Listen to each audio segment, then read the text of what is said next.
الشكر علينا. Mari kita ikuti bersama.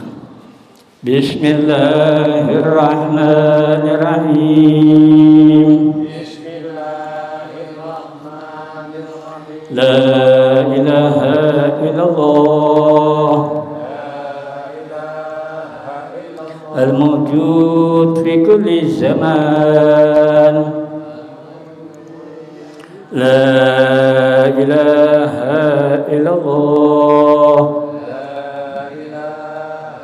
Al-ma'bud fi kulli makan. La ilaha illallah. Al-mazkur bi kulli lisan. La ilaha illallah. Al-ma'ruf bil ihsan.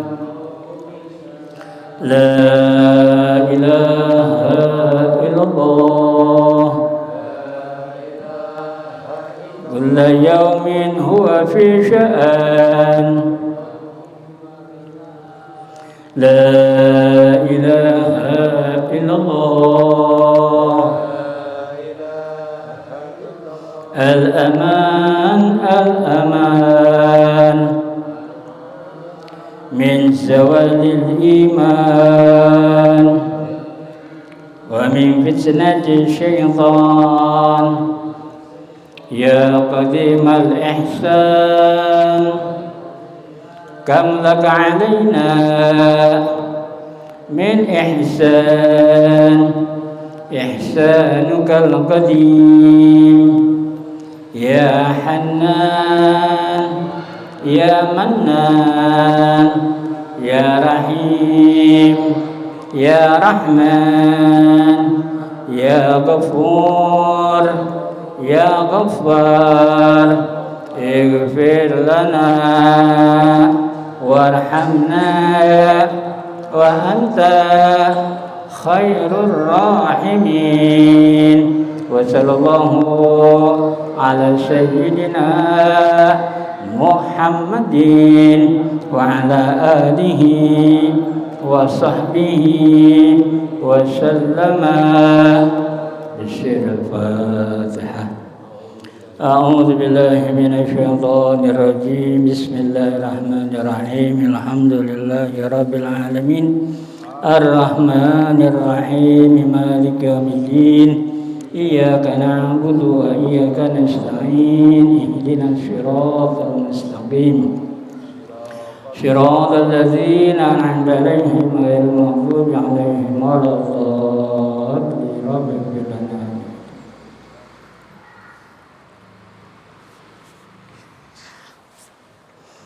A'udzu billahi minasy syaithanir rajim. Bismillahirrahmanirrahim.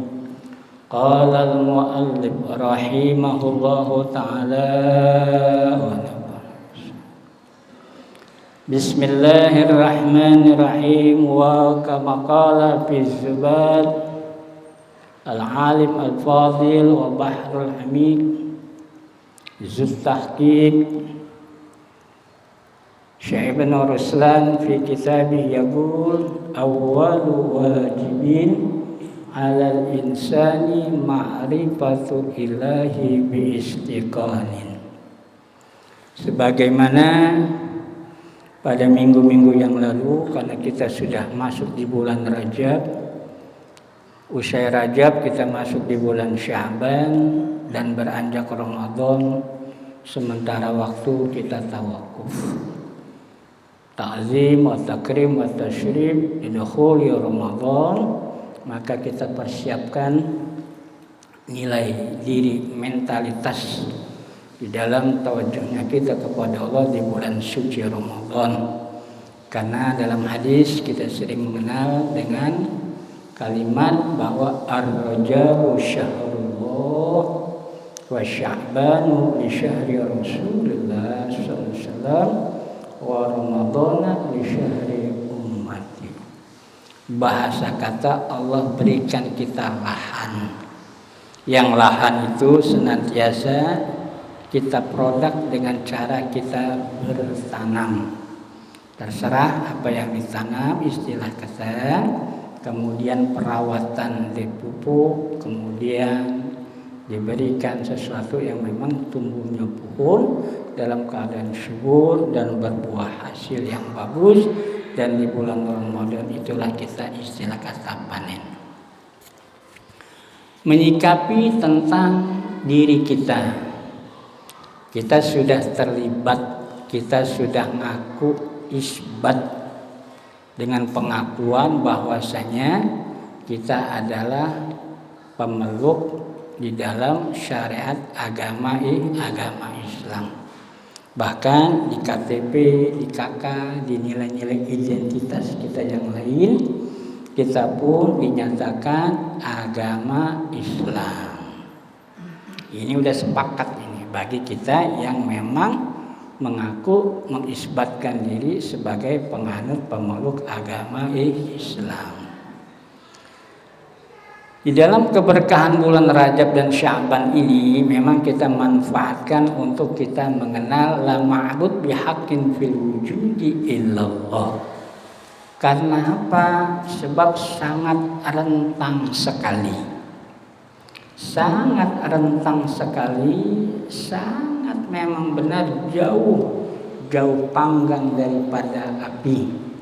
Manakala kalau kita ibadah, katakanlah sebagaimana di dalam tuntutan arkanul Islam.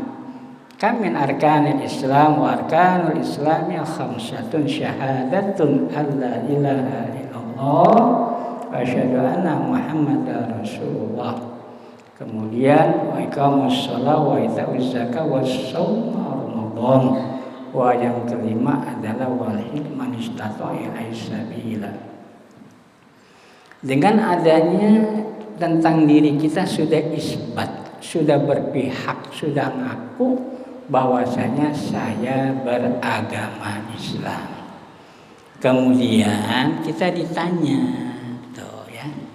Sebab jangan sampai ada istilah kata perjalanan ibadah semenjak kita lahir diperintah oleh emak bapak dengan dasar kita ngaji, belajar, kemudian kita wujudkan dalam prakteknya melakukan ibadah, tapi kita enggak mengenali sasaran tembaknya, enggak memahami tentang kaidah hakul ma'budnya. Kita enggak paham kok ada Tuhan bagi Islam yang disebutnya Allah, kemudian kamu diperintah wa'bud rabbaka hatta ya'tiyakal yaqin. Maka mengabdi dan beribadahlah kamu kepada Rabbak, kepada Tuhanmu, hatta ya'tiyakal yaqin, sehingga sudah tidak ada lagi hijab pembatas yang menjauhkan diri kamu mengenal kepada Tuhanmu. Bagi kita orang Islam ini termasuk aneh bin ajaib ini. Kita menyebut Allah betul. Kalau dieja alif lam lam tasydid pata'al lam pata'la ha dhammahu, maka dijawab dibaca Allah Allahu. Kok kamu ujuk-ujuk tuh? Kok kamu ujuk-ujuk menyebut Tuhan bagi Islam sebutannya Allah? Dari mana kamu tahu? Dulu saya kecil diajarin sama emak bapak, ya. Kok kamu tahu? Dulu masa kecil saya rame-rame sama orang-orang kampung lah, teman-teman diajarin untuk menyebut bahwa Tuhan bagi Islam adalah Allah. Benar, tidak salah. Tapi manakala hanya sebatas kamu menyebut Allah, hanya sebatas kamu menyebut Allah, itu sama halnya kamu ibarat kata orang nigo. Apa orang nigo itu nggak ngoceh? Ngoceh itu. Orang tidur, boleh siang, boleh malam, atau di saat ngantuknya dia, lantas bagaimana? Dia ngigo tuh. Entah apa yang dia ucap, tiba-tiba ada orang yang dengar, dia rekam. Tuh kan kelihatan hasilnya suara-suara kamu. Kok kamu nyebut Allah tapi kamu nggak paham? Kok kamu nyebut Allah tapi kamu nggak ngerti? Kok kamu nyebut Allah sehingga yang kamu sebut itu ibarat kata hanya sebatasnya nyebut. Nah, atas orang siapa saja termasuk atas kategori kita orang muslim sebatas nyebut Allah tapi tidak memahami, tidak mengerti, kamu terkena sanksi. Kamu terkena sanksi istihza, ngawaweleh, ngeledek, ngehina, bahasa. Ini kata yang mulia, kata agung. Sebutan Allah adalah kata yang agung, kata yang mulia, yang diucap oleh Sayyidil Wujud, dan kita atau semua kaum muslimin dan muslimat itu dikurikulumkan, diratakan, disamakan bahwa atas Islam menyebut Tuhannya adalah Allah. Adakah sebelum Nabi Muhammad ketika itu mereka menyebut Allah? Cara nabi-nabi di zaman Nabi Isa, cara nabi-nabi di zaman Nabi Musa, cara nabi-nabi terus mapai ke atas sampai jatuh wake kepada Nabi Allah Adam. Adakah mereka para nabi dan mursalin menyebut Tuhannya Allah? Tuh, ya. Ada sebutannya tapi tidak menyebut Allah. Ada sebutannya atas para zamannya Anbiya dan Mursalin sebelum ketika datangnya Nabi Muhammad, mereka mengesahkan Allah tapi sebutan atas Tuhannya bukan menyebut Allah. Makanya tatkala diwujudkannya Nabi Muhammad Rasulullah SAW di zaman jahiliyah, ketika itu orang kebingungan, bingung, keder.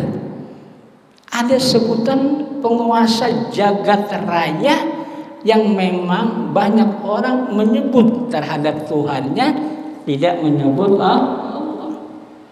Apakah kaum kafir di zaman itu tidak meyakinkan adanya Tuhan? Yakin, percaya. Ya. Apakah mereka menentang untuk tidak adanya Tuhan? Mereka yakin. Sampai-sampai menyebut Tuhan itu tidak sama dengan cara menyebutnya Tuhan bagi yang diucap oleh Rasulullah Sallallahu Alaihi Wasallam. Lantas atas kita yang sebagai umat Nabi, kita dituntun, dibimbing, diarahkan Allah Ta'ala untuk menyebut bahwa Nabi Muhammad Rasulullah SAW untuk menyebut atas Tuhan sekalian alam yang disebutnya Allah. Sedangkan Allah itu laisa jirman wa laisa jisman, dan Allah tidak bisa dihukumkan. Allah tidak bisa dihukumi dengan kata wajib, mustahil, jaiznya. Tapi untuk menemukan bagi Allah wajib dan mustahil, karena kamu menemukan kalimat pada nafsiyahnya si makhluk, si hawadis. Sebab biar bagaimanapun ikhwan kaum muslimin dan muslimat dimanapun kita berada, ya, jangan nyerah kita. Sebab semasa hidup kita di alam dunia, kelak nanti kita kembali ke akhirat, kita hanya mempertahankan dua kalimat. Kalimat yang pertama, la ma'bud bihaqqin fil wujud illallah. Yang kedua, mempertahankan kalimat isbat risalatullah yang wakilnya kepada Muhammad Rasulullah. Kalau kamu nggak bertahan semasa hidup kamu tuh, kalau kamu nggak bertahan, nggak ikhtiar mencari tentang dua kalimat yang terucap tadi, kamu tersesat itu. Loh, bagaimana bisa saya tersesat sih?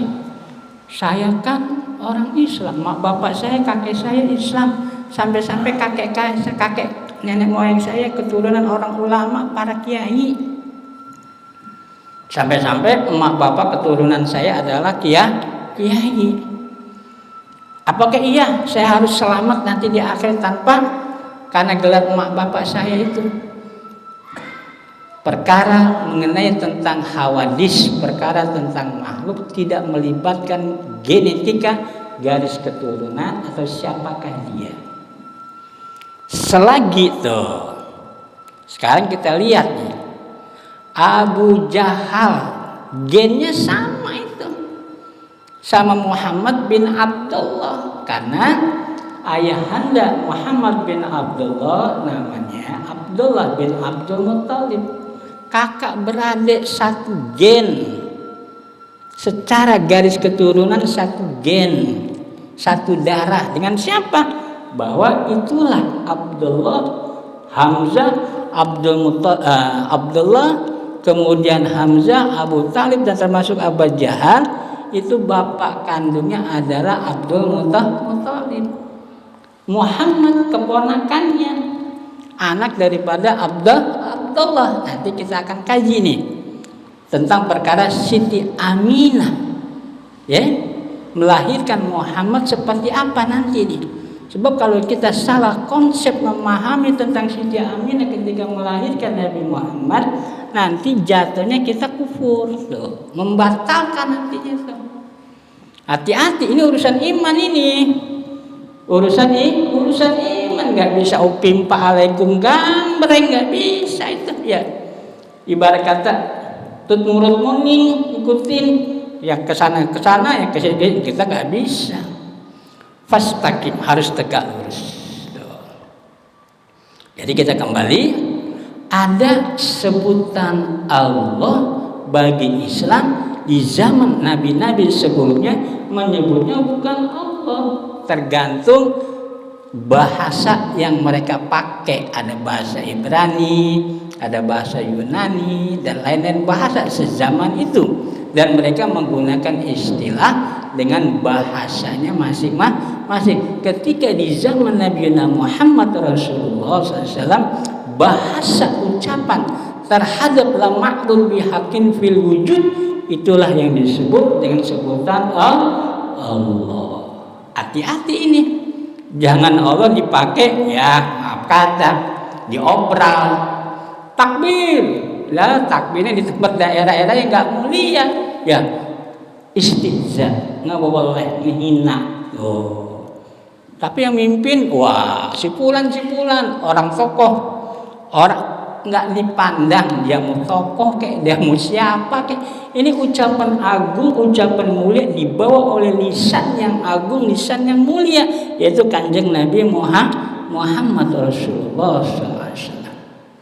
Jadi ketika Abu Jahal, apakah Abu Jahal tidak punya Tuhan? Punya, yang disebut Tuhan Lata, Tuhan Ulu, tapi tidak mengimani terhadap imannya Tuhannya Nabi Muhammad Rasulullah SAW.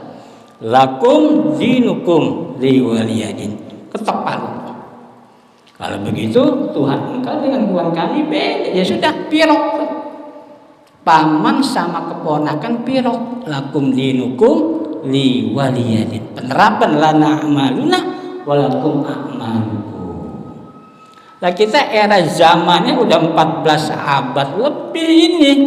Kita bukan terlibat di zaman Nabi Muhammad dengan kru-krunya sezaman itu atau para sahabat di zaman itu. Berarti kan kadarnya udah tipis ini. Di zaman kita ini kadarnya udah tipis, sehingga sebutan Allah, tuh ya, sebutan Allah dianggapnya sekedar seremonial di kancah-kancah ketika terlibat perkara nafsu, terlibat perkara-perkara hal-hal yang naif tuh. Ini kita harus paham ini. Allah lafzul jalalah, lafaz keagungan, kemuliaan, hal sesuatu yang membuat kita terhormat. Karena kita mengikuti ucapan Nabi Muhammad. Allah ini kan yang diucap oleh Nabi Muhammad ini. Bukan diucap oleh seorang raja, juga oleh seorang pemerintahan yang agung atau siapapun, tapi diucap oleh yang disebut basyarun laisa kal basyar, yang disebut ana sayyidul anam, yang disebut bahwa Rasulullah SAW adalah qudwatul ummah masyabihul zumah. Jadi kita membawa ucapan yang diucap oleh Rasulullah.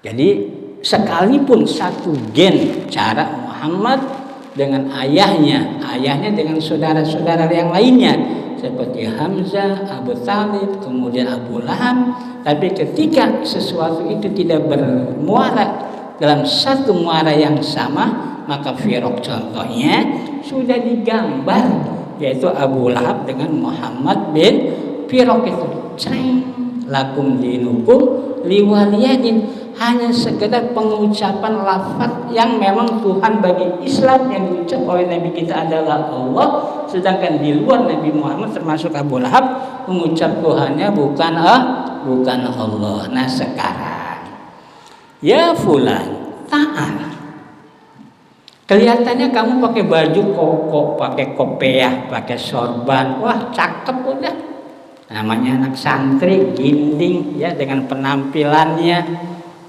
Ya fulan ta'al, apa agamamu? Saya beragama Islam. Apa? Saya beragama Islam. Atas dasar apa kamu mengaku? Tuh. Atas dasar apa kamu mengaku bahwa kamu meyakinkan atas dirimu agamamu adalah agama Islam? Apa gara-gara ujuk-ujuk mak bapak kita Islam? Apa ujuk-ujuk bahasa kata sekonyong-konyong tiba-tiba karena kita ada di lingkungan orang muslim kita juga disebutnya Islam? Apa itu? Ini masalah besar ini, jangan dianggap sepele ini. Sebab di mana sudah ada tongkrongan, jogrogan, ada ustadz, ada kiai, kumpul masyarakat yang disebutnya majelis ilmu, majelis taklim, itu persepsinya seakan-akan udah wah, udah high class, ya, sehingga mengultimatum dengan kajian, mengultimatum dengan pemasukan pengetahuan ilmu seakan-akan best of the best of the quality. Nggak ada apa-apanya selagi kamu tidak mengenal Tuhan yang kamu yakinkan, yang kamu sebut Allah. Lantas kamu ditanya, ya fulan, engkau dengan menisbatkan diri engkau beragama Islam itu dasarnya apa itu? Kok kamu tiba-tiba berpihak? Iya, saya orang Islam. Iya, agama saya Islam. Betul, RT RW juga nyaksiin kamu orang Islam. KTP-nya juga jelas, kakaknya juga jelas Islam, ya. Tapi dasarnya apa kamu mengaku bahwa engkau adalah beragama Islam? Jawabannya tidak ada lain. Saya mengaku, saya berpihak, saya terlibat, bahwa saya melibatkan diri sebagai pemeluk penganut agama Islam karena dasar saya yakin adanya Tuhan bagi Islam yang disebutnya Allah. Cuman segitu doang permintaannya. Kamu berpihak bahwa kamu melibatkan diri sebagai orang yang mengaku bahwa engkau adalah orang beragama Islam. Atas dasar apa ini? Karena emak bapak atau bagaimana ini? Oh tidak, saya ngaku, saya terlibat, saya benar isbat bahwa saya berpihak kepada agama Islam karena saya yakin adanya Tuhan bagi Islam yang disebutnya Allah. Ini pegang ini. Pegang ini kata-kata Allah yang kamu terlibat mengaku berpihak bahwa engkau adalah agama Islam karena meyakinkan dalam Islam adanya Tuhan bagi Islam yang disebutnya Allah. Kalimatnya sepele, kata-katanya ya namanya barang diucap siapa sih? Ibarat kata yang nggak bisa mengucap Allah selagi memang dia dikasih pengertian untuk lidah yang fasih mengucapkan Allah. Tapi atas pengakuan diri kamu mengenal Allah, mengucap dengan kalimat Allah, lantas sejauh mana kamu mengenali Tuhan yang disebut Allah? Sebab ini akan kamu bawa nantinya. Min dari dunia ila daril akhirah. Dari alam dunia sampai ke alam akhir, itu kamu bawa itu nanti itu. Jangan dianggap sepele. Kadang-kadang kan kita orangnya senangnya nabung. Aduh, alhamdulillah saya berjamaah dalam hari ini, dalam minggu ini penuh. Apalagi nanti dalam bulan puasa penuh, saya tetap berjamaah, nggak lepas sholat.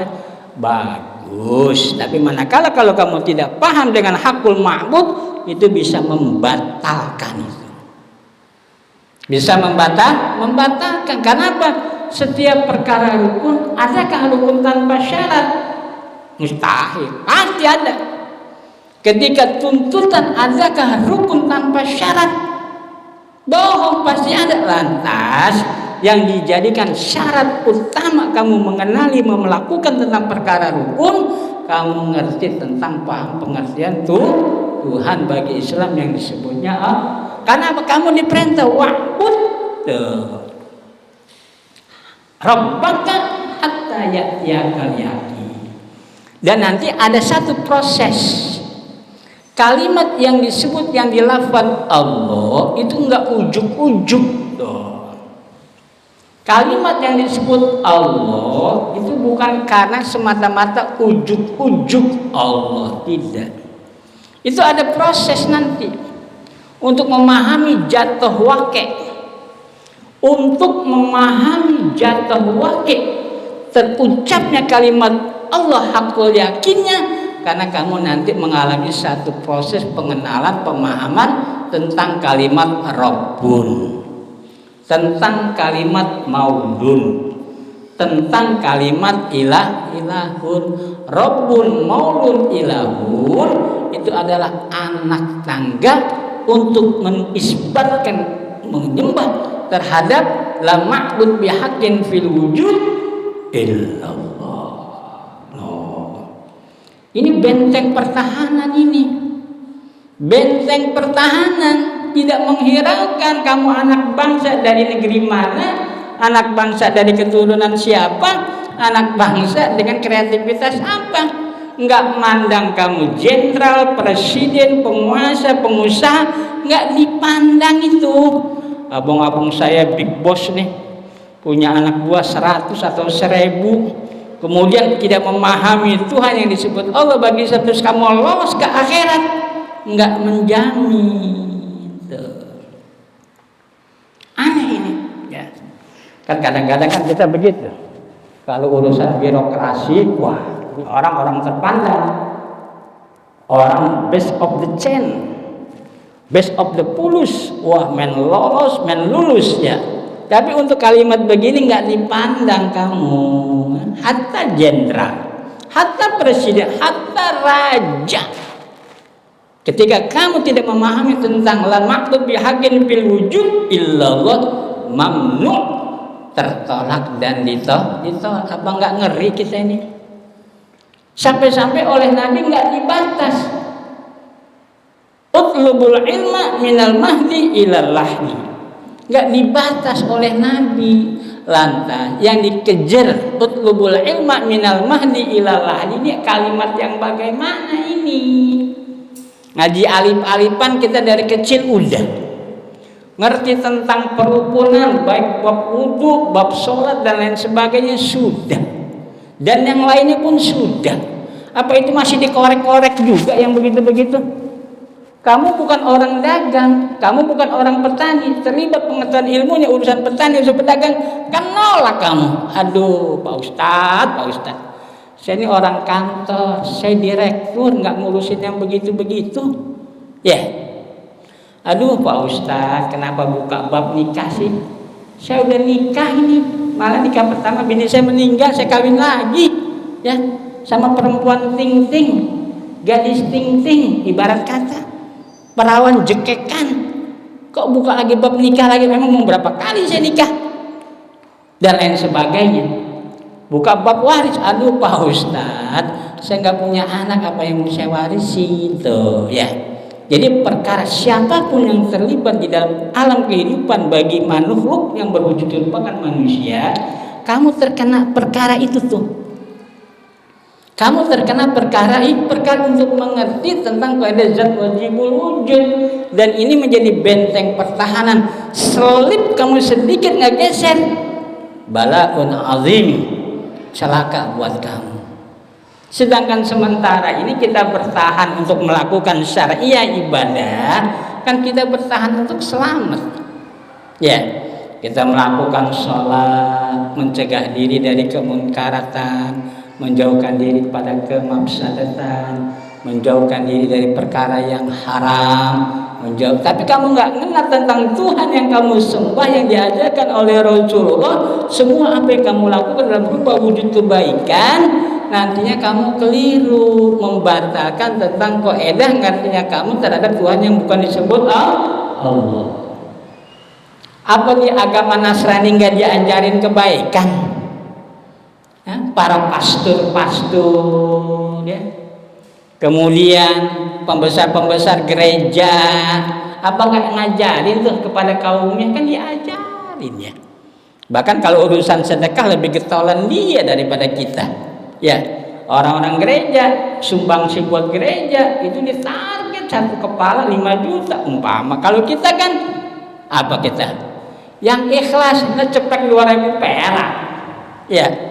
2.000 jamaahnya ada 100 orang, yang tinggal dikali 2.000 kali 100 berapa itu ya, baru mencapai 200.000 di gereja. Satu kepala 5 juta dikali 100, apa enggak 50 juta itu?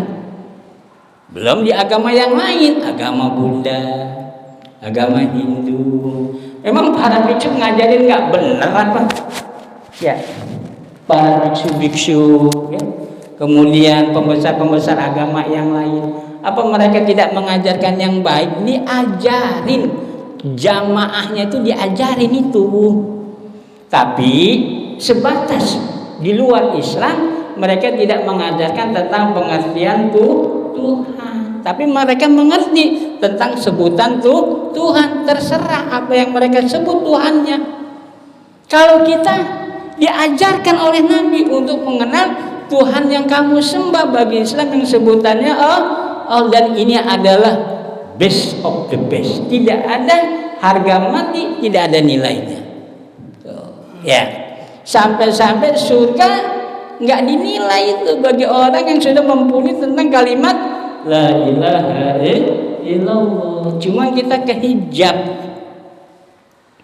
Kok bisanya kita kehijab? Karena perkara ini tidak ada yang nuntun kepada umat untuk mengenali Tuhan yang seestunya. Bagi Islam Tuhan itu sebutannya Allah. Fulan dipanggil, ya fulan, ta'al. Kalau kamu sudah melibatkan, sudah mengaku bahwa kamu berpihak kepada Islam dan kamu mengaku beragama Islam dengan dasar kamu yakin dengan adanya Tuhan, bagi Islam yang disebut Allah, lantas sejauh mana kamu memahami Allah? Sebab Allah ini bukan jirim dan juga bukan jisim, dan Allah tidak bisa dikaji, tapi kamu diperintah untuk ngaji. Aneh bin ajaib. Allah nggak bisa dikaji, tapi kamu diperintah ngaji. Ini ada apa ini? Andai kata waktu kita habis kutak-katik tentang pengertian Tuhan untuk timbul tasdiknya terhadap hakul ma'bud, tiba-tiba Israel datang, nggak memandang kamu di masjid, di musola, di rumah, apalagi mancing. Kullu nafsin za'iqatul maut, datang kematian kepada kamu. Nah, disitulah pembelaan yang besar, sehingga kita tidak dibiarkan menjadi musyrik, murtad, kufur. Si kalimat thayyibahnya itu nyelamatin kamu itu. Si kalimat thayyibahnya itu menyelamatkan kamu. Karena apa? Hati-hati. Sering kan kita baca Al-Quran, a'udzubillahi minasyaitonirrajim, aku berlindung kepada Allah.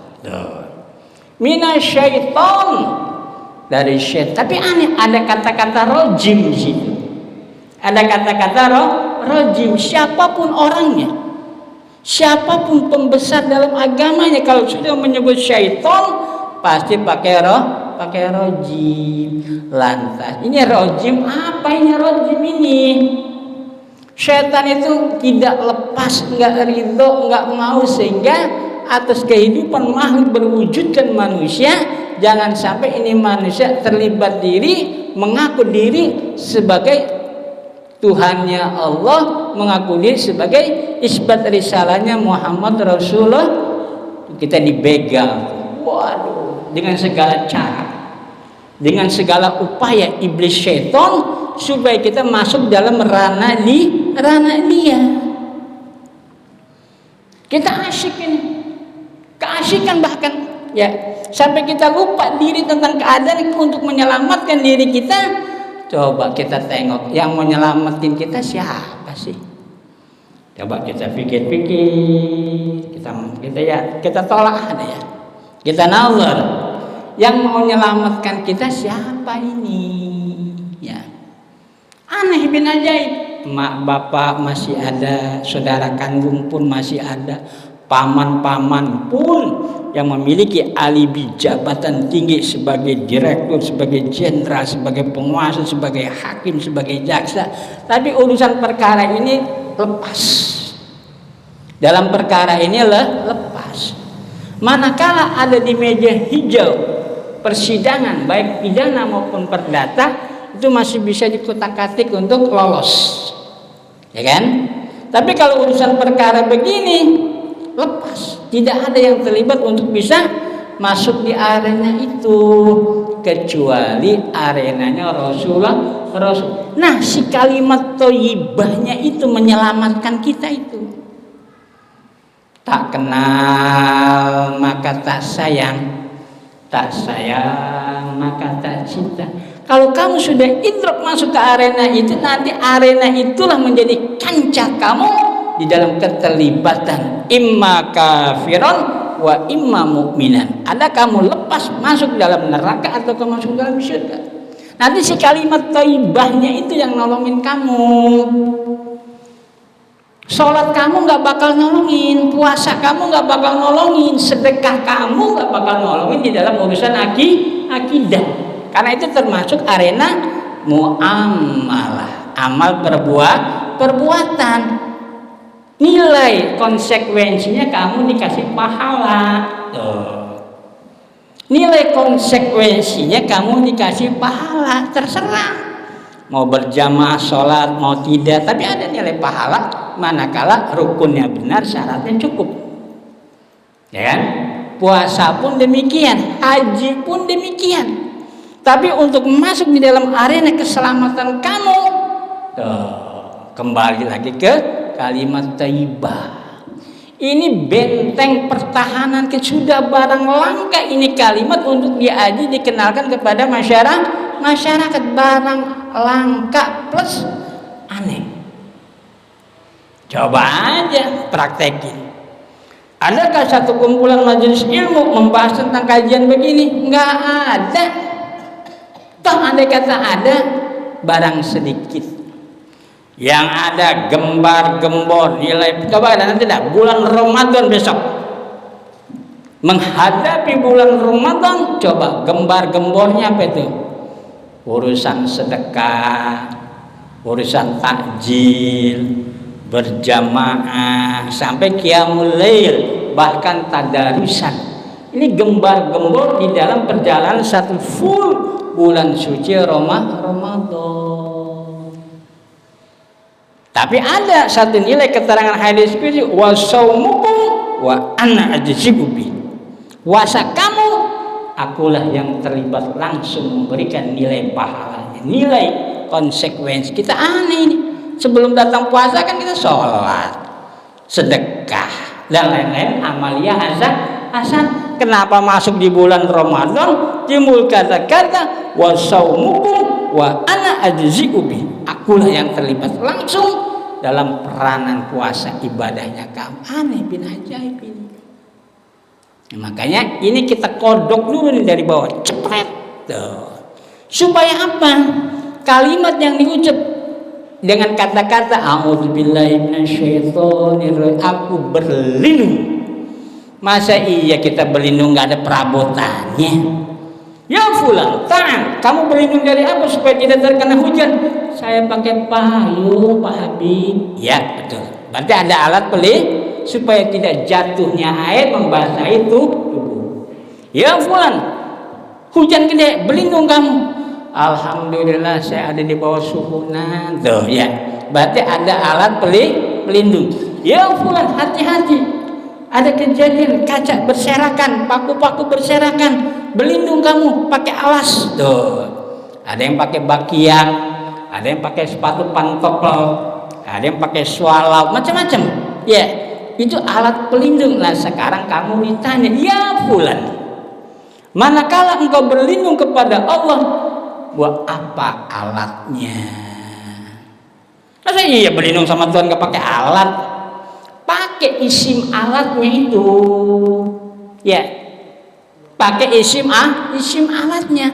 Apa itu isim alatnya? Kamu berlindung kepada Allah Ta'ala daripada syaitonir rajim. Sebab syaitan alias iblis itu punya hak kewenangan untuk menjauhkan umat manusia supaya tidak beriman. Ini ada hak itu.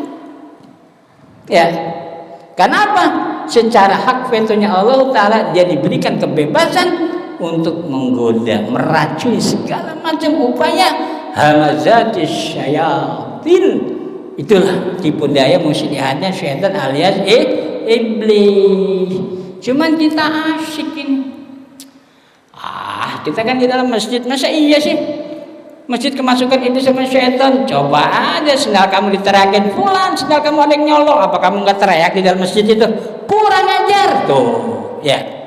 Sendal dari Italia saya beli dicolong tuh, apa dia nggak ngoceh tuh? Padahal di dalam masjid. Jangankan lagi di dalam masjid, hatta di Masjidil Haram, ya. Kan itu orang sikut-sikutan tuh ya. Kalau lagi berjubel ya, lagi dalam keadaan musim haji atau musim umroh yang memang target jumlahnya orang itu membludak, apa itu nggak senggol-senggol atau sikut-sikutan itu, ya aneh bin ajaib. Jadi urusan ibadah untuk mewujudkan diri kepada hakul ma'bud ini benteng pertahanan, bukan perangkap yang kamu lakukan sholat puasa zakat haji itu sebagai benteng, bukan, itu amaliyah. Konsekuensinya kamu dikasih pahala kalau benar tentang perkara rukun dan syaratnya. Kalau nggak benar kan ya Allah ya Rabbi, baca kata, kerja capek nggak ada upah, kerja capek nggak ada hasil. Ya, ini yang kita pegang, dijadikan satu benteng pertahanan supaya kamu selamat. Tidak memandang ras, tidak memandang suku bangsa, tidak memandang gen dari keturunan siapa kamu. Makanya jadi hal kekuatan kita adalah masuk ke arena yang diucap oleh baginda Nabi Muhammad Rasulullah SAW supaya kamu selamat, tidak keliru atas sebutan Tuhan yang bagi Islam disebutnya Allah laisa jidman wa laisa jisman, yang Allah Ta'ala bukan jirim bukan jisim. Pegang, cari ustadznya, cari gurunya. Sebab untuk menemukan kalimat ngerti tentang kaidah zat wajibul wujud ini lil ibarat nyari jarum. Ya, boleh-boleh aja nyari jarum, diselorokan mesin jahit. Kan mesin jahit kan ada selorokannya ya, kanan kiri ya. Oh, kelihatan. Nyari jarum di kotaknya, ya kelihatan. Sekarang ini jarum dilempar, ceprot, ya. Kemana dilemparnya? Ke jerami. Ini jarum ada dilempar ke jerami, coba cari. Apa nggak puyeng pada kisah itu? Kodok korah koreh lah. Kemana itu jarum itu? Masuk ke arena dunia ini lil ibarat jerami. Yang kamu dimasukkan kalimat thayyibah di dalam arena dunia ini, dimasukkan dalam kalimat thayyibah, kalimat thayyibah dimasukkan di dalam arena makhluk manusia dalam wujud rupa manusia, diwujudkan dalam jerami, yang jerami itu adalah dunia. Apa enggak puyeng kepala kita ini? Sedangkan keselamatan kamu ada di situ. Keselamatan diri kamu ada di situ tuh. Lah kalau keselamatan kita nggak ada di situ, ya nggak perlu pakai nabi, nggak perlu ya. Tuhan jangan capek-capek nurunin Nabi Muhammad, udah minggirin Nabi Muhammad, nggak pakai itu. Kalau memang judulnya untuk perkara nyambut ke akhirat, nggak pakai kalimat thayyibah. Saking peliknya perkara zat wajibul wujud yang laisa jinman wa laisa jisman, kamu dituntut tuh untuk selalu dan selalu mengenal Tuhan melalui konsep ngaji. Hati-hati, ini dunia ini ya. Kadang-kadang kita ditawalin bukan urusan ke situ, ke urusan di arena yang lain. Apa enggak ke hijab itu? Kita sibuk puntang panting pagi siang sore malam mencari kehidupan, benar. Karena itu diajli kebutuhan. Tapi kamu harus terima suatu saat manusia meninggal, barang bukti jelas jadi masukkan di dalam liang lahat alias kubur. Itu fakta, itu bukan cerita bohong, itu fakta. Lantas berperannya antara jasad dan ruh, jasad dikembalikan ke alam bumi, ruh dikembalikan ke alam arwah yang disebut dengan hayat biruhin. Ruh disifati langgeng, bukan disifati langgeng, bukan abadi tapi disifati langgeng. Nah, disitulah perjuangan hidup ketika kumpul basyariah antara jasad dan ruh di badan kita masing-masing. Itu yang kita kejar sebagai Kalau kamu nggak menemukan itu, kalau kamu nggak menemukan hasanah itu, kalau kamu tidak mendapatkan nilai-nilai itu, nah disitulah kefatalan diri kita dengan kejahilannya. Nah sekarang dirubah.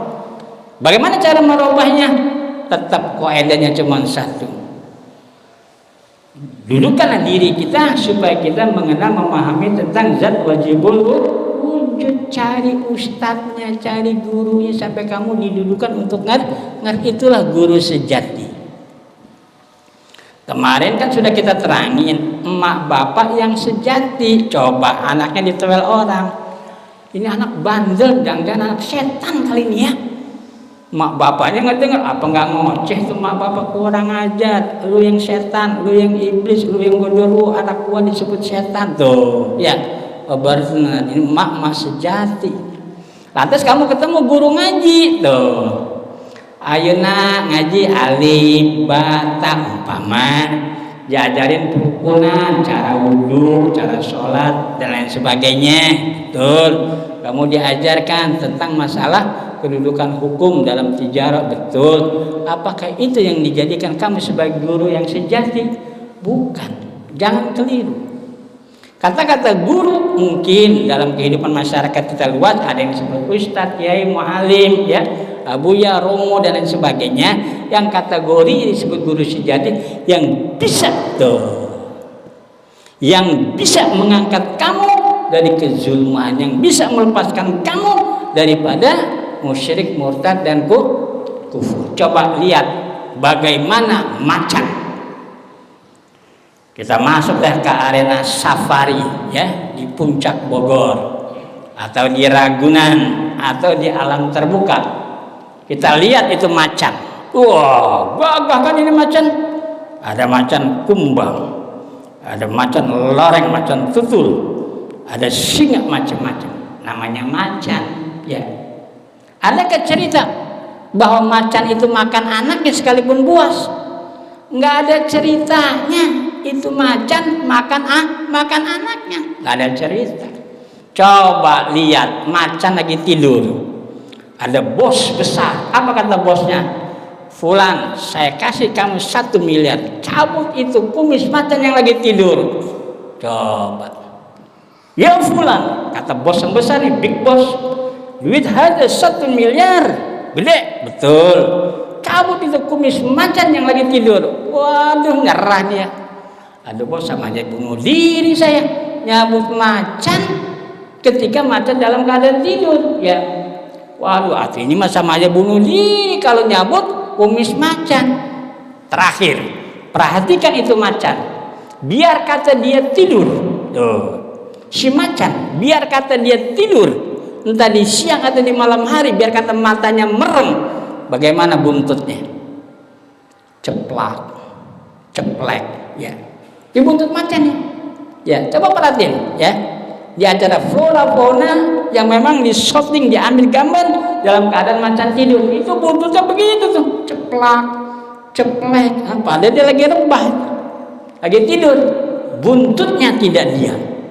Seorang guru yang jati, tuh, kita kembali tuh ke makna itu. Seorang guru yang benar, guru sejati. Tuh, perhatikan kalimatnya. Dia tidak membiarkan muridnya, santrinya, kaumnya menjadi musyrik, murtad, dan kufur. Ini guru sejati ini yang mengantarkan kamu selamat ke akhirat. Bukan abang-abang cuma alim, bahwa ini guru, bukan. Itu tenaga pengajar yang dipinjam katanya sebagai kata guru atau ustadz. Tapi kalau dia ustadz yang permanen, guru yang sejati, bagaikan macan tidur, buntutnya ceplak, tidak membiarkan tuh. Kewaspadaannya, maksudnya kewaspadaan bagi macan, jangan sampai dia tuh lengah. Seorang guru, dia tidak membiarkan muridnya tuh, atau kaumnya, atau masyarakatnya, jangan sampai bodoh dengan kejahilan, tidak dibiarkan. Ceplak, dia perhatikan, dia pantau, dikontrol terus nih, dikontrol. Nah ini baru hadza ustazi, sampai Al-Imam Ali tuh. Imam Ali ini, ya Allah ya Rabbi, ibarat kata kaki tangannya Nabi Muhammad itu. Imam Ali radhiyallahu anhu asadullah, yang mempunyai Zulfikar. Jadi Zulfikar itu bukan pedang yang culah depannya belah dua begitu, bukan. Zulfikar yang memiliki kecerdasan, ketangkasan, kepiawaian di dalam berpikir, namanya fikrah. Zulfikar. Apa yang dikatakan oleh Imam Ali? Tuh. Anna ahaqqal haqqi haqqul mu'allim, yang memang memiliki hak kewenangan atas diriku. Tuh. Siapa? Haqqul mu'allim. Haknya seorang guru. Tapi yang bagaimana ini? Yang bisa mengangkat kamu dari kezulman, yang bisa membebaskan kamu daripada kemusyrikan, kemurtadan, dan kekufuran. Sampai-sampai diceritakan orang Dayak tuh, Kalimantan nih, ya kan? Kalau kan orang Dayak kalau sudah ribut kan, waduh ya, santetnya keluar itu, ya, debus-debusnya keluar itu, sampai-sampai itu mandau terbang sendiri, tidak dikendalikan oleh tangannya, tapi ada yang mengendali. Tapi ketika dia menghadapi orang Banjarmasin, yang orang Banjarmasin itu ada di Kalimantan Selatan, yang kaidah ulama tempo dulunya menghidupkan suasana la ma'bud bihaqqin fil wujud illallah, yang tidak ada satu kalimat kecuali kalimat hak, yaitu Allah. La ta'sir wa la takhsis li kulli syai'. Tidak ada yang memiliki ta'sir dan taksir dari segala sesuatunya illallah. Nah, makanya orang Dayak nyerah itu, biar kata dia pakai apa? Ya kata kita yang merah-merah ya, gambar-gambar burung di belakang kepalanya, nyerah dia. Kalau menghadapi orang yang gemuk di dalam kalimat tadi, jangankan lagi orang Kalimantan, hatta malaikat penjaga neraka nyerah itu. Hatta malaikat penjaga neraka menghadapi tentang orang yang mewujudkan di dalam kalimat thayyibah, dia nyerah, ahlan wa sahlan, nyerah. Makanya kita angkat ke permukaan ini, kelak suatu nanti ini ilmu pasti dicari orang. Kelak suatu saat nanti ini ilmu bakal dicari orang. Sebab apa? Sebab memberikan satu perjalanan selamat dirinya. Dari ibarat orang diumbar di tengah lautan, jebret, gelombang samudra. Waduh, namanya gelombang samudra, Coba dilemparin tambang itu, jepret, hatta yang nggak bisa berenang pengen meraih itu si tali. Dia nggak bisa berenang tapi dilemparin tali, pasti ngejar pengen selam. Nah, jalan keimanan atas kita orang-orang Islam, jalan keimanan dalam menuju keselamatan ini, pegang yang kuat ini, ya. Bukan memprovokasi, bukan. Memang inilah yang diajarkan oleh Rasulullah. Sementara kita lengah. Kenapa bisanya kita lengah? Lah, kenapa bisa kita lengah? Macan aja waspada. Macan aja waspada, itu buntutnya ceplek ya. Dia waspada itu. Menunjukkan inilah perjalanan atas keimanan dan keislaman kita untuk mencapai ihsan. Anta'budullaha ka'annaka tarahu fa illam takun tarahu fa innahu yarak. Tidak ada hijab baini wa bainallah. Jadi kita baru membuka bahwa keterlibatan kamu mengaku bahwa engkau adalah orang beragama, dasarnya saya ngaku adanya Tuhan bagi Islam yang disebut Allah. Lantas sejauh mana bahwa Allah tidak berjirim, Allah tidak berjisim, sehingga kamu waktu tuh, sehingga kamu diperintah untuk ibadah, tapi di sini tidak ada hijab. Bagaimana caranya? Nah, disinilah perjalanan kita menempuh perjalanan dengan menuntut ilmunya, supaya apa? Suatu saat pasti dibutuhkan. Suatu saat pasti dibutuhkan. Dengan cara apapun, ketika kita menghadapi satu hal ehwal dalam keadaan khususnya sakaratul maut. Insidennya banyak macam ini. Setiap orang mau meninggal pasti ngalami sakarat, sekalipun dengan perjalanan dibom, ditembak, dibunuh, ngejeblok, diracun apa aja, itu ketemu sakaratnya itu. Karena itu pintu gerbang itu ya.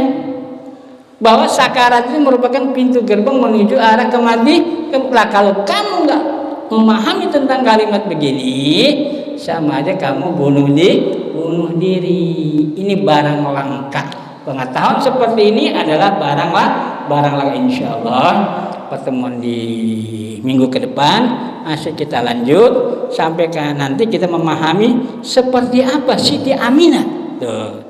Seperti apa Siti Aminah binti Wahab melahirkan Muhammad Rasulullah SAW. Apakah seperti cara hamilnya orang atau kebanyakan kaum Hawa atau bagaimana? Sebab ini mengarah tentang tasdikiyah, keyakinan kita untuk mewujudkan amantu billah wa amantu bi rasulillah ya. Mudah-mudahan kita diberi sehat, panjang umur, tidak ada satu hijab yang menghalangi, dan kita kasih fitrah, diberikan putuh oleh Allah Subhanahu wa taala. Amin. Allahumma ya rabbal alamin. Siril Fatihah.